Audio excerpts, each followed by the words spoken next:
భారతదేశంలోని తెలంగాణ రాష్ట్రంలోని హన్మకొండ మరియు వరంగల్ అనే రెండు నగరాల మధ్య ఒక కొండపై భద్రకాళీదేవి అమ్మవారి గుడి ఉంది. ఈ ఆలయము అత్యంత పురాతనమైనది.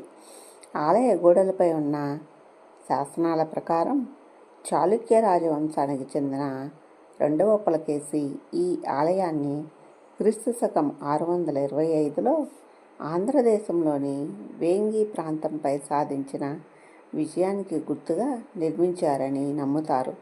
తర్వాత కాకతీయ రాజులు ఈ ఆలయాన్ని దత్తత తీసుకొని భద్రకాళి అమ్మవారిని తమ కులదేవతగా భావించారు. ఆలయానికి ఆనుకొని గణపతి దేవుడు ఒక సరస్సును నిర్మించారు.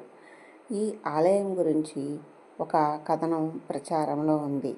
అది ఏమిటి అంటే, వరంగల్లోని భద్రకాళి అమ్మవారి ఆలయానికి కోహినూర్ వజ్రానికి మధ్య ఒక ఆసక్తికరమైన లోతైన చారిత్రక సంబంధం ఉందని ప్రచారంలో ఉంది. ఈ సంబంధం కేవలం ఒక కథనం మాత్రమే కాకుండా స్థానికులు బలంగా నమ్మే ఒక పురాణ గాథ. ఈ కథనాలకు ఖచ్చితమైన చారిత్రక ఆధారాలు లేనప్పటికీ వరంగల్ భద్రకాళి అమ్మవారు కోహినూర్ వజ్రం మధ్య సంబంధం తరతరాలుగా ప్రచారంలో ఉంది. ఈ కథనం ప్రకారం కోహినూర్ వజ్రం ఒకప్పుడు వరంగల్ భద్రకాళి అమ్మవారి విగ్రహానికి ఎడమకన్నుగా ఉండేదని, కాకతీయ చక్రవర్తులు ముఖ్యంగా గణపతి దేవుడు భద్రకాళి అమ్మవారిని తమ కులదేవతగా కొలిచేవారు.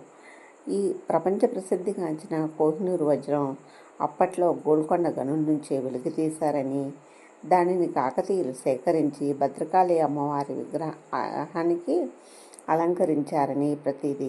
క్రీస్తు శకం 1325లో అల్లావుద్దీన్ ఖిల్జీ దండయాత్ర సమయంలో కాకతీయ సామ్రాజ్యంపై దండెత్తి వరంగల్ని ఆక్రమించుకున్నప్పుడు ఆ సమయంలో కోహినూర్ వజ్రాన్ని భద్రకాళి ఆలయం నుంచి ఢిల్లీకి తరలించారని, ఆ తర్వాత ఈ వజ్రం అనేక మంది పాలకుల చేతులు మారుతూ మొఘళ్ళు, పర్షియన్లు, ఆఫ్ఘన్లు, సిక్కులు, చివరకు బ్రిటిష్ వారి వశం అయ్యిందని ఒక కథ ప్రచారంలో ఉంది.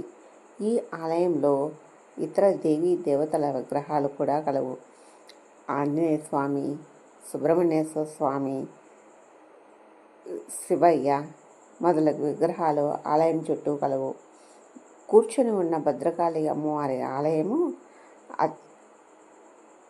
అతి పెద్దదైన విగ్రహము ఈ ఆలయంలో ఉంది. ఈ ఆలయంలో అమ్మవారు ఏకశిలపై దర్శనమిస్తూ ఉంటారు.